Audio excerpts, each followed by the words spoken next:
that's right. 잔뜩 lights on 불이 켜져 네가 내게 온 순간 꺼져가는 나의 맘에. Halo semuanya, perkenalkan nama saya Claudia Arsono dari kelas 4 ATKJJ. Saya di sini akan menjelaskan tentang pengertian anatomi. Sebelum lanjut lebih jauh, saya akan memperkenalkan anggota kelompok. Irene Sahabang, NIM 190130002, kelas 4A TKJJ.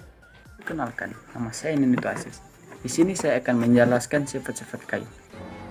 Perkenalkan, nama saya Presina Diarantung, NIM 190130035, kelas 4A TKJJ. Pada saat ini saya akan menjelaskan tentang ciri anatomi kayu dan sifat mekanik kayu. Nah, itu adalah anggota kelompok kami dari kelompok 1. Sebelum itu, marilah kita mengucap syukur kepada Tuhan karena masih memberikan nafas kehidupan sampai sekarang ini. Oke, sekarang saya akan membahas tentang pengertian anatomi kayu. Pengertian anatomi kayu. Struktur anatomi kayu meliputi bentuk, ukuran, sifat, fungsi, proporsi, dan susunan dari sel-sel penyusun kayu. Sedangkan sifat kayu tak lain adalah ukuran kualitas atau gambaran dari kayu itu sendiri secara keseluruhan. Oleh karena itu, sifat kayu sangat ditentukan dan bergantung pada struktur anatominya.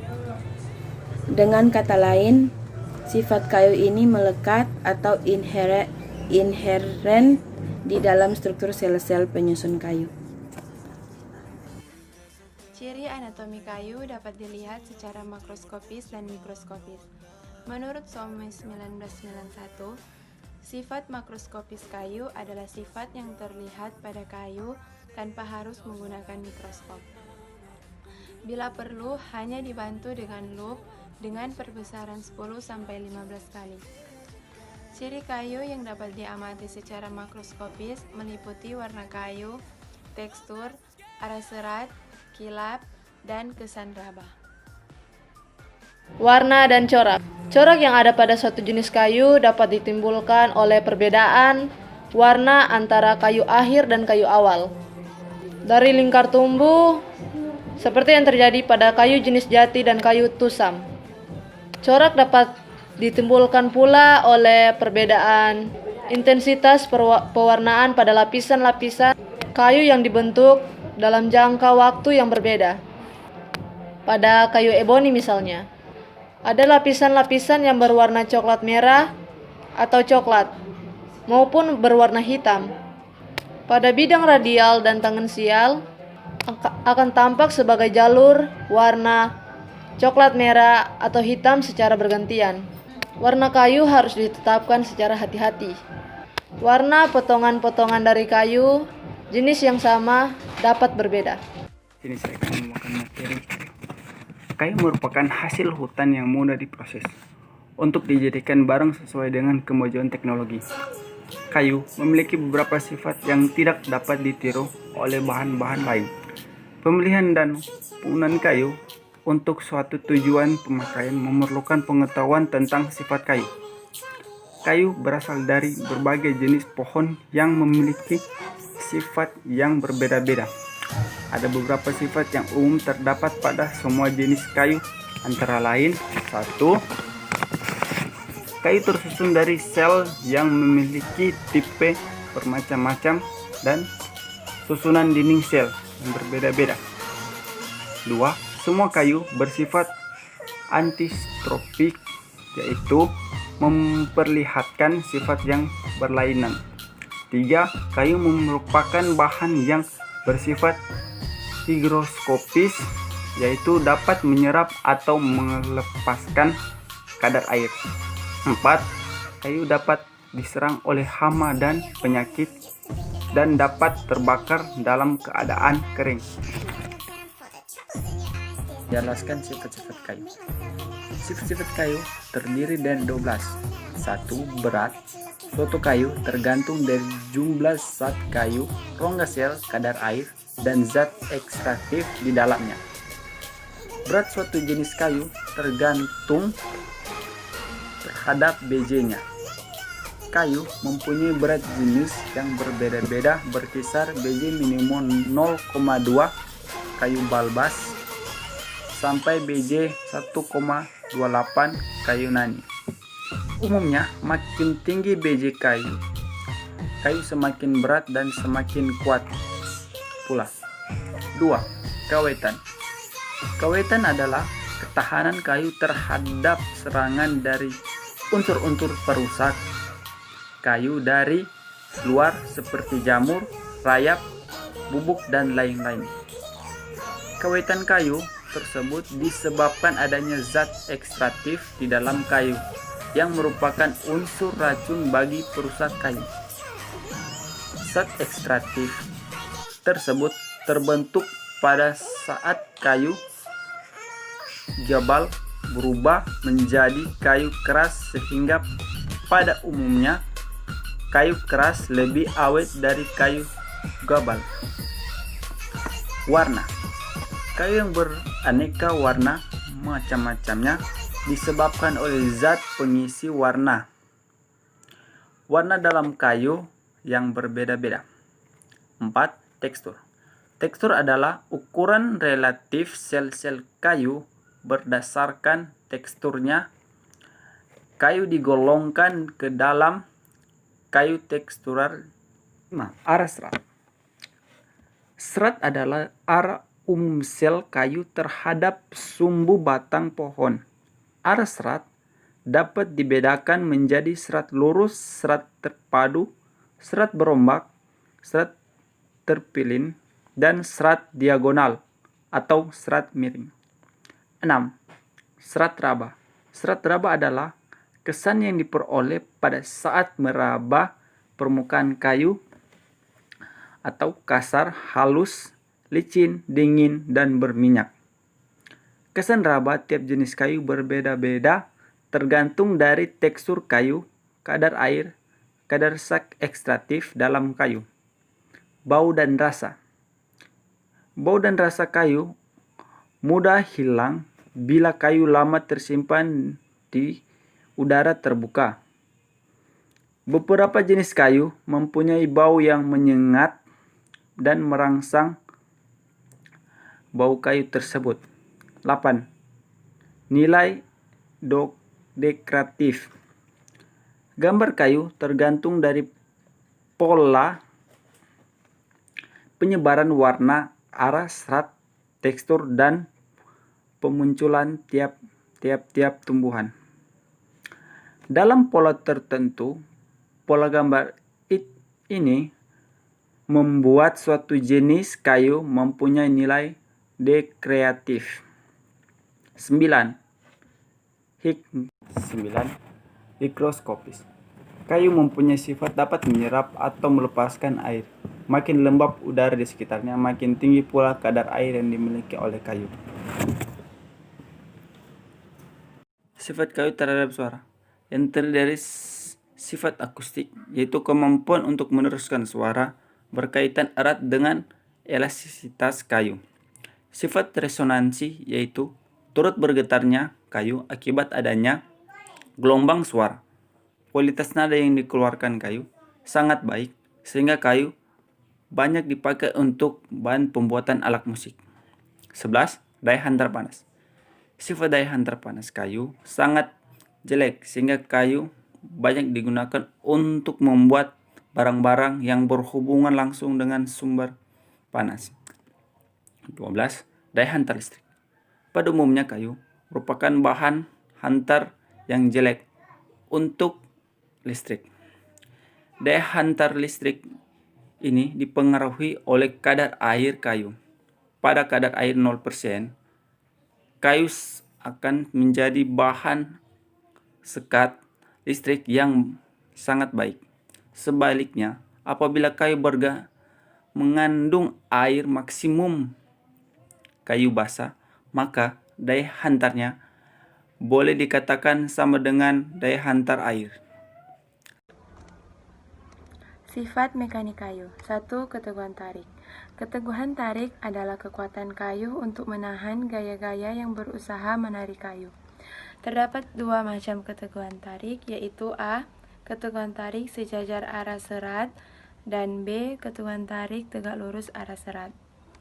Kekuatan tarik terbesar pada kayu ialah keteguhan tarik sejajar arah serat. Kekuatan tarik tegak lurus arah serat lebih kecil daripada kekuatan tarik sejajar arah serat. 2. Keteguhan tekan atau kompresi keteguhan tekan adalah kekuatan kayu untuk menahan muatan atau beban. Terdapat dua macam keteguhan tekan, yaitu A. Keteguhan tekan sejajar arah serat, dan B. Keteguhan tekan tegak lurus arah serat. Pada semua kayu, keteguhan tegak lurus serat lebih kecil daripada keteguhan kompresi sejajar arah serat. 3. Keteguhan geser. Keteguhan geser adalah kemampuan kayu untuk menahan gaya-gaya yang membuat suatu bagian kayu tersebut turut bergeser dari bagian lain di dekatnya. Terdapat 3 macam keteguhan kayu, yaitu A. Keteguhan geser sejajar arah serat, B. Keteguhan geser tegak lurus arah serat, dan C. Keteguhan geser miring. Keteguhan geser tegak lurus serat jauh lebih besar daripada keteguhan geser sejajar arah serat. 4. Keteguhan lengkung atau lentur. Keteguhan lengkung atau lentur adalah kekuatan untuk menahan gaya-gaya yang berusaha melengkungkan kayu atau untuk menahan beban mati maupun hidup selain beban pukulan. Terdapat 2 macam keteguhan, yaitu A. Keteguhan lengkung statik, yaitu kekuatan kayu menahan gaya yang mengenainya secara perlahan-lahan. B. Keteguhan lengkung pukul, yaitu kekuatan kayu menahan gaya yang mengenainya secara mendadak. 5. Kekakuan. Kekakuan adalah kemampuan kayu untuk menahan perubahan bentuk atau lengkungan.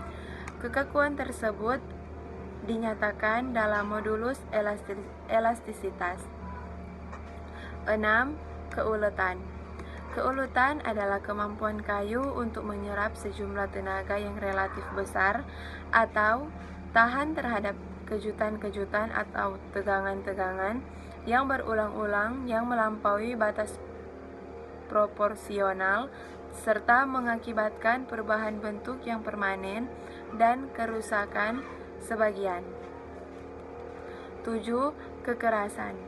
Kekerasan adalah kemampuan kayu untuk menahan gaya yang membuat takik atau lekukan atau kikisan atau abrasi. Bersama-sama dengan keuletan, kekerasan merupakan suatu ukuran tentang ketahanan terhadap pengausan kayu. 8. Keteguhan belah. Keteguhan belah adalah kemampuan kayu untuk menahan gaya-gaya yang berusaha membelah kayu. Sifat keteguhan belah yang rendah sangat baik dalam pembuatan sirap dan kayu bakar. Sebaliknya, keteguhan belah yang tinggi sangat baik untuk pembuatan ukir-ukiran atau patung. Pada umumnya, kayu mudah dibelah sepanjang jari-jari atau arah radial daripada arah tangan sial. Ukuran yang dipakai untuk menjabarkan sifat-sifat kekuatan kayu atau sifat mekaniknya dinyatakan dalam kilogram per sentimeter kuadrat. Faktor-faktor yang mempengaruhi sifat mekanik kayu secara garis besar digolongkan menjadi 2 kelompok. A. Faktor luar atau eksternal adalah pengawetan kayu, pelembapan lingkungan, pembebanan, dan cacat yang disebabkan oleh jamur atau serangga perusak kayu. B. Faktor dalam kayu atau internal adalah cacat mata kayu serta miring dan sebagainya. Macam penggunaan kayu untuk suatu tujuan pemakaian tertentu tergantung dari sifat-sifat kayu yang bersangkutan dan persyaratan teknis yang diperlukan. Jenis-jenis kayu yang mempunyai persyaratan untuk tujuan pemakaian tertentu antara lain dapat dikemukakan sebagai berikut. Pertama, bangunan atau konstruksi. Persyaratan teknis yaitu kuat, keras, berukuran besar, dan mempunyai keawetan alam yang tinggi. Jenis kayu, balau, bangkirai, belangeran, cengal, giam, jati, kapur, kempas, keruing, lara, dan rasa mala. Selanjutnya, veneer biasa. Persyaratan teknis, kayu bulat berdiameter besar, bulat, bebas cacat dan beratnya sedang. Jenis kayu yaitu meranti merah, meranti putih, nyato, ramin, agatis, dan benuang. Veneer mewah. Persyaratan teknis yaitu di samping syarat di atas, kayu harus menilai dekoratif. Jenis kayu yaitu jati, eboni, sono keling, kuku, bongin, dahu, lasi, rengas, sungkai, weru, dan sono kembang. Selanjutnya, perkakas atau mebel. Persyaratan teknis yaitu berat sedang, dimensi stabil, dekoratif, mudah dikerjakan, mudah dipaku, dibubut, disekrup, dilem, dan dikerat. Jenis kayu yaitu jati, eboni, kuku, mahoni, meranti, rengas, sono keling, sono kembang, dan ramin. Selanjutnya, lantai atau parket. Persyaratan teknis yaitu keras, daya abrasi tinggi, tahan asam, mudah dipaku, dan cukup kuat. Jenis kayu yaitu balau, bangkirai, belangeran, bintangur, bongin, bungur, jati, dan kuku. Selanjutnya, bantalan kereta api. Persyaratan teknis yaitu kuat, keras, kaku, dan awet. Jenis kayu yaitu balau, bangkirai, belangeran, bedaru, bintangur, kempas, dan ulin. Selanjutnya, alat olahraga. Persyaratan teknis yaitu kuat, tidak mudah patah, ringan, tekstur halus, serat lurus dan panjang, kaku, dan cukup awet. Jenis kayu yaitu agatis, bedaru, melur, merawan, nyato, salimuli, sono keling, dan teraling. Selanjutnya, alat musik. Persyaratan teknis yaitu tekstur halus, berserat lurus, tidak mudah belah, daya resonansi baik. Jenis kayu yaitu cempaka, merawan, nyato, jati, lasi, dan eboni. Selanjutnya, alat gambar. Persyaratan teknis yaitu ringan, tekstur halus, dan warna bersih. Jenis kayu yaitu jelutung, melur, pulai, dan pinus. Selanjutnya, tong kayu atau gentong. Persyaratan teknis tidak tembus cairan dan tidak mengeluarkan bau. Jenis kayu balau, bangkirai, jati, dan pasang. Selanjutnya, tiang listrik dan telepon. Persyaratan teknis kuat menahan angin, ringan, cukup kuat, bentuk lurus. Jenis kayu yaitu balau, giam, jati, kulim, lara, merbau, tembesu, dan ulin. Selanjutnya, patung dan ukiran kayu. Persyaratan teknis serat lurus, keras, tekstur halus, liat, tidak mudah patah, dan berwarna gelap. Jenis kayu jati, sono keling, salimuli, melur, cempaka, dan eboni. Korek api. Persyaratan teknis yaitu sama dengan persyaratan veneer, cukup kuat untuk korek api, elastis dan tidak mudah pecah untuk kotak. Jenis kayu yaitu agatis, benuang, jambu, kemiri, sengon, perepuk, pulai, terentang, dan pinus. Selanjutnya, pensil. Persyaratan teknis yaitu biji sedang, mudah dikerat, tidak mudah bengkok, warna agak merah, dan berserat lurus. Jenis kayu yaitu agatis, jelutung, melur, dan pinus. Selanjutnya, molding. Persyaratan teknis yaitu ringan, serat lurus, tekstur halus, mudah dikerjakan, mudah dipaku, warna terang, tanpa cacat, dan dekoratif. Jenis kayu yaitu jelutung, pulai, ramin, meranti, dan lain-lain. Selanjutnya, perkapalan lunas. Persyaratan teknis yaitu tidak mudah pecah, tahan binatang laut. Jenis kayu yaitu ulin dan kapur. Selanjutnya, gading. Persyaratan teknis yaitu kuat, liat, tidak mudah pecah, tahan binatang laut. Jenis kayu yaitu bangkirai, bungur, dan kapur. Selanjutnya, sentah. Persyaratan teknis yaitu kuat, liat, tidak mudah pecah, dan tahan binatang laut. Jenis kayu yaitu bingkarai, bungur, dan kapur. Selanjutnya, kulit. Persyaratan teknis yaitu tidak mudah pecah, kuat, liat, dan tahan binatang laut. Jenis kayu yaitu bangkirai, bungur, dan meranti merah. Selanjutnya, bangunan dan dudukan mesin. Persyaratan teknis yaitu ringan, kuat dan awet, tidak mudah pecah karena getaran mesin. Jenis kayu yaitu kapur, meranti merah, medang, ulin, dan bangkirai. Selanjutnya, pembungkus as baling-baling.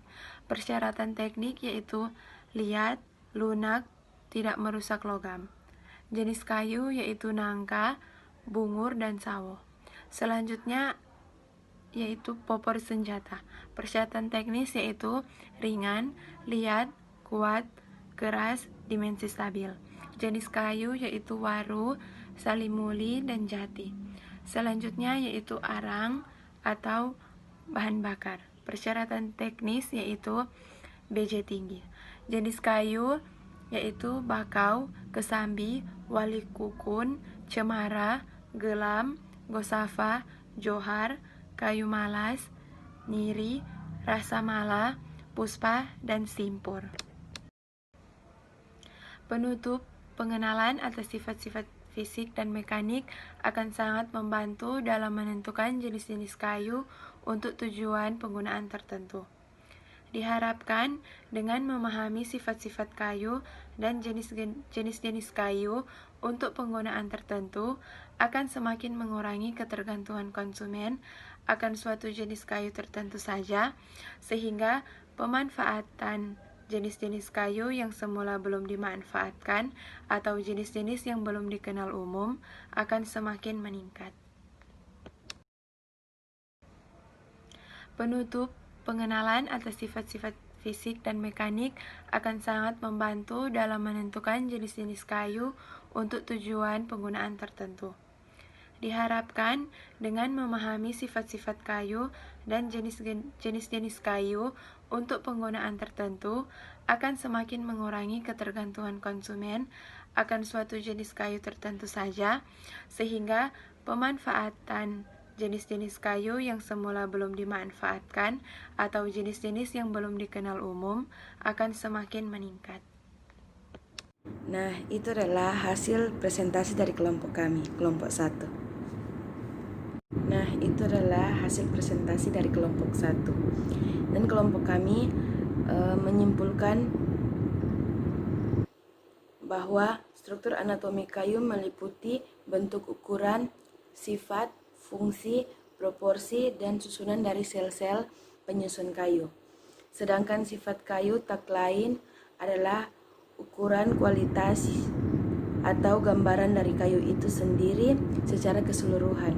Oleh karena itu, sifat kayu sangat ditentukan dan bergantung pada struktur anatominya. Dengan kata lain, sifat kayu itu melekat atau inheren di dalam struktur sel-sel penyusun kayu. Adapun sifat-sifat kayu yang terdiri dari dua bagian, yaitu sifat fisik kayu yang terbagi menjadi beberapa bagian, dan sifat mekanika kayu. Sifat mekanika kayu juga terdiri dari beberapa bagian. Sekian kesimpulan dari kelompok kami. Jika masih ada salah kata, kelompok kami minta maaf dan terima kasih.